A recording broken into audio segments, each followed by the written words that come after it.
Dr. Devendra here. Welcome to Modern Health and Nutrition. And after a long time, I am making a video regarding the plasma therapy for corona patients. ठीक है, तो अभी जैसा कि lockdown चल रहा है और बहुत सारी चीज़ें पूछी जाती है कि प्लाज्मा थेरेपी क्या है और किस तरह से हेल्प कर रही है पेशेंट में। ठीक है, तो उसके बारे में हम चर्चा करेंगे। सबसे पहली चीज़ हम जानते हैं कि क्या होती है प्लाज्मा थेरेपी। और जैसे कि मैंने बहुत सारी इस तरह के वीडियोस बनाए हुए हैं, plasma therapy for hair loss और इन सब चीज़ों पर मैंने वीडियोस बनाए हुए हैं। तो प्लाज्मा थेरेपी में क्या करते हैं मैं आपको बताता हूँ कि आपका पीआरपी, जैसे PRP therapy, platelet rich plasma therapy हम यूज़ करते हैं। तो उसमें क्या करते हैं, हम आपका ब्लड लेते हैं, ठीक है, ब्लड को सेंट्रीफ्यूज करते हैं, उसमें से प्लाज्मा निकालते हैं, उस प्लाज्मा को हम पेशेंट में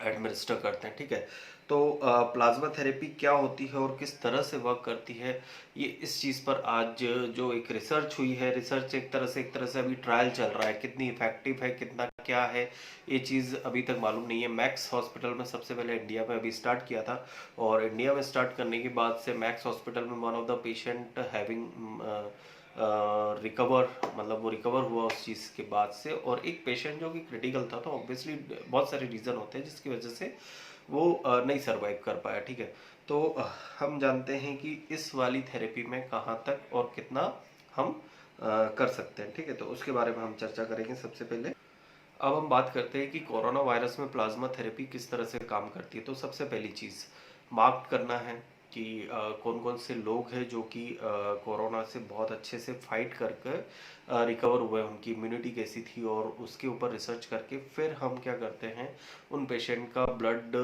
ले सकते हैं। एक पेशेंट से 2 लोगों तक का, हम 2 लोगों तक के लिए प्लाज्मा के लिए ब्लड ले सकते हैं।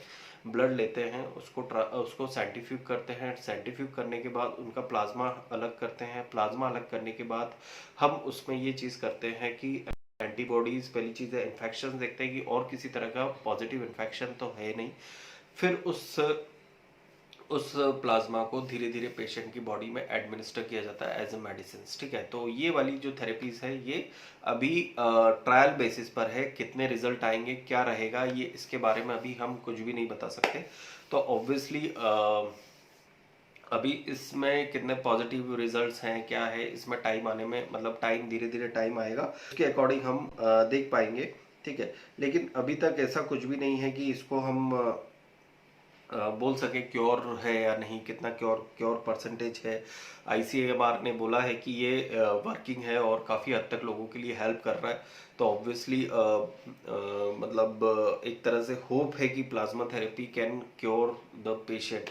ओके, क्योंकि क्या होता है कि एंटीबॉडीज, कोई भी वायरस होता है, वायरस जितनी भी तरह के वायरसेस होते हैं, आपने देखा होगा एक बीमारी होती है चिकन पॉक्स, जो लाइफ में होने के, एक बार होने के बाद बार बार दूसरी बार नहीं होती। लेकिन कोई कोई बीमारियां होती हैं, वायरल बीमारियां जो होती हैं, जो एक बार होने के बाद बार बार होने की संभावना होती है, एक बार क्योर होने के बाद भी। ठीक है, तो अब corona virus is a viral disease, और एक तरह से नॉर्मल फ्लू वायरस जो रहते हैं उसी तरह के बहुत तरह के 200-300 तरह के फ्लू वायरस हैं, जो कि एक तरह से अगर देखा जाए तो ये काफ़ी फैटेलिटी रेट अगर इसकी देखी जाए तो स्वाइन फ्लू और इसके समकक्ष आती है। लेकिन मेन चीज़ क्या है, इसका ट्रीटमेंट। अभी तक कोई भी ऐसी एंटीवायरल ड्रग नहीं है जो कि इफेक्टिवली इस पर पर्टिकुलरली पॉजिटिव इम्पैक्ट डाल सके।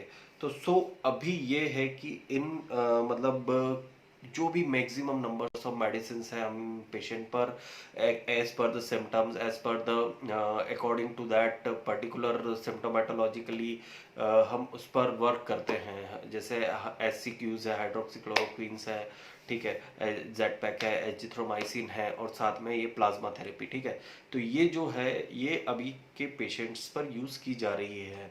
और आयुष मंत्रालय द्वारा जो भी मेडिसिन बताई गई है वो पेशेंट्स को हर जगह पर preventive, as a preventive measures, as a immunity boosters वो दी जा रही है। तो ऑब्वियसली ये सब चीज़ों पर हम फोकस कर रहे हैं अभी। और प्लाज्मा थेरेपी कितना इफेक्टिव होती है ये हमें बाय टाइम हमें मालूम पड़ेगा कि कितना इसके रिजल्ट्स आते हैं। ठीक है। तो अपडेट करूँगा मैं जो भी, अगर आपको क्वेश्चन हो रिलेटेड टू दैट आप ज़रूर पूछ सकते हैं। और अभी जैसे न्यूज़ आई है कि इसका वैक्सीन बन गया है और अमेरिका ने बोला है कि बहुत फास्टेस्ट वैक्सीन है। इसकी बहुत जगह पर ट्रायल्स स्टार्ट हो चुके हैं, ब्रिटेन में स्टार्ट हो चुके हैं, यूएसए में स्टार्ट हो चुके हैं, लेकिन अभी कितना टाइम लगेगा we are not aware of that.